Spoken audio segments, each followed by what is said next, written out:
So Israel is fighting on 7 different fronts right now, sometimes in multiple places at the same time.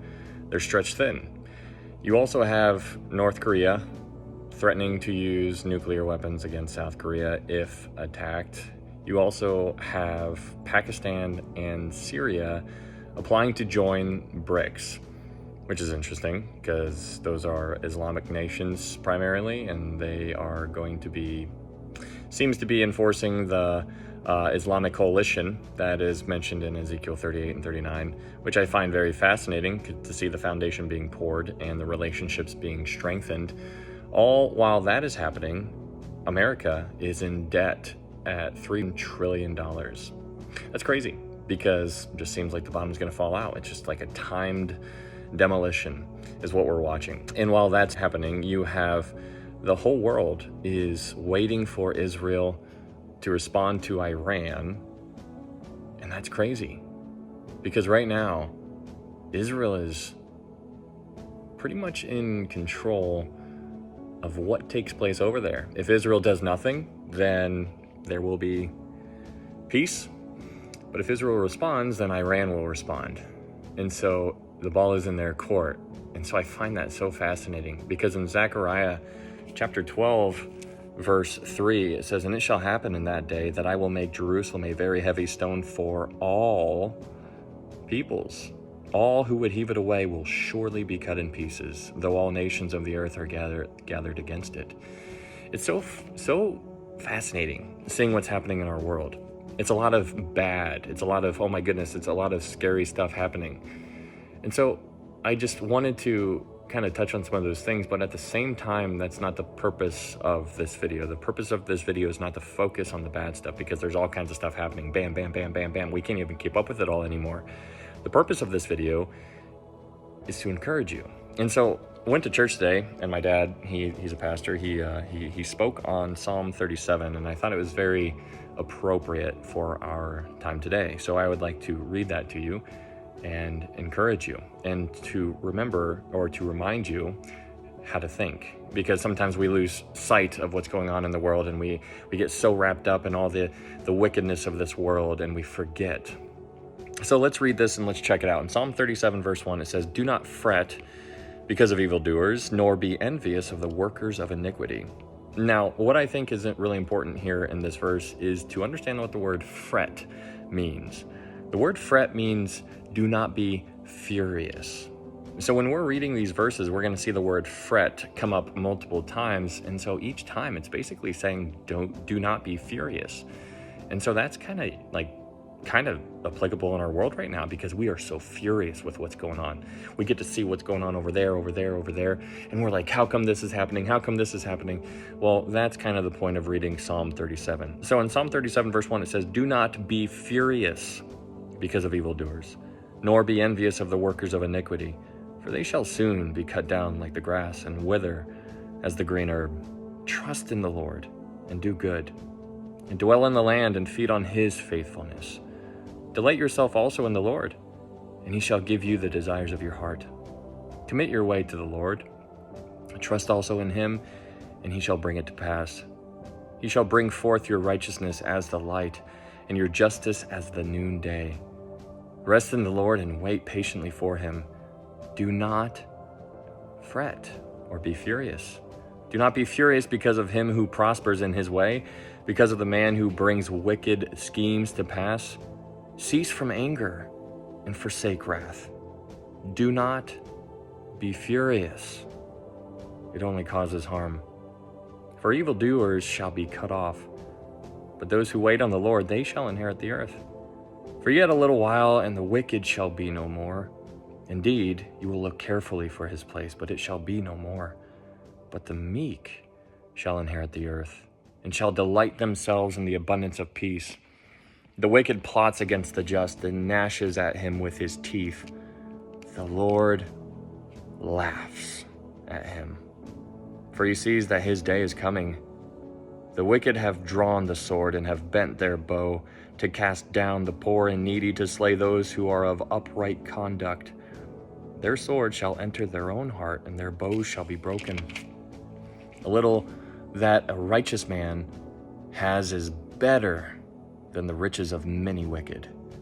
For the arms of the wicked shall be broken, but the Lord upholds the righteous.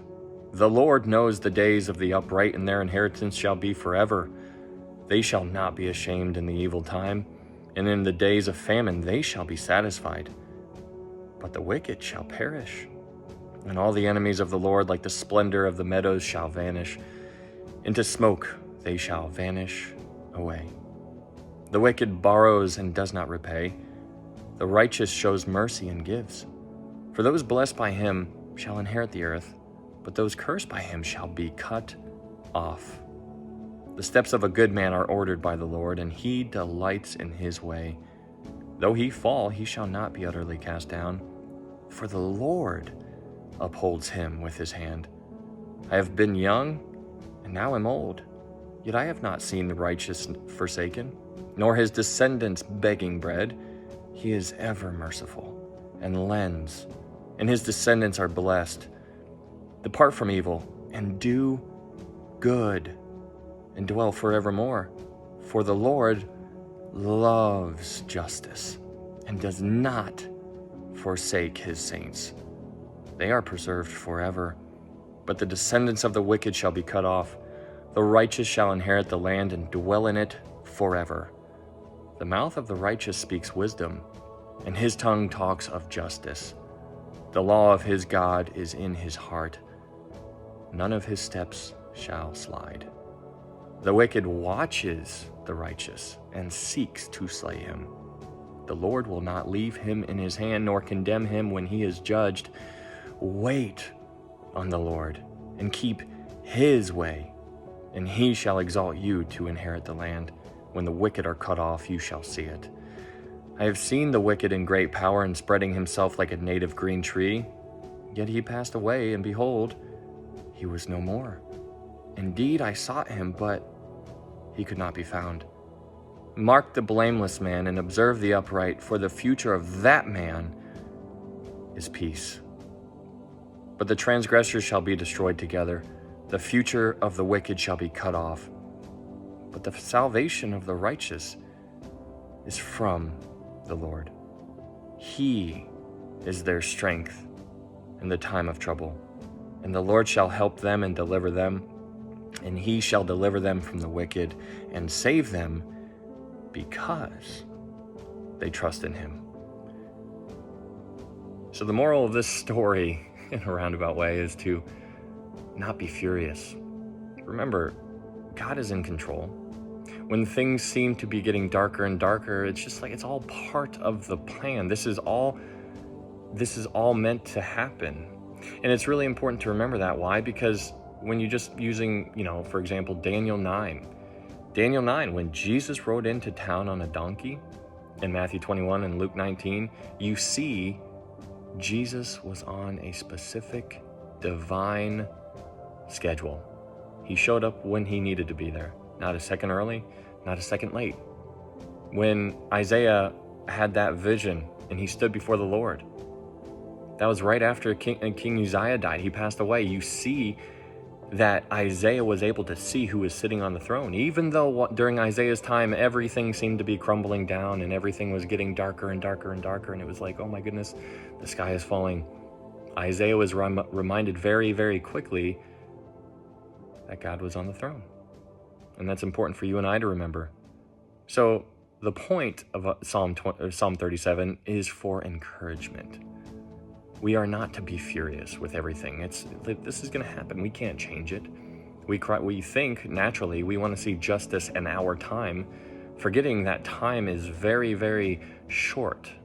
And it's like a vapor. We are here one day. We are gone the next. Vengeance is mine, says the Lord. I will repay. So what are we supposed to do? So in verse 27, it tells us, it says, depart from evil and do good. In verse 30, it says, the mouth of the righteous speaks wisdom, and his tongue talks of justice. In verse 34, it says, wait on the Lord and keep his way, and he shall exalt you to inherit the land. When the wicked are cut off, you shall see it. We are here for such a time as this, and we need to remember what our purpose is. If you're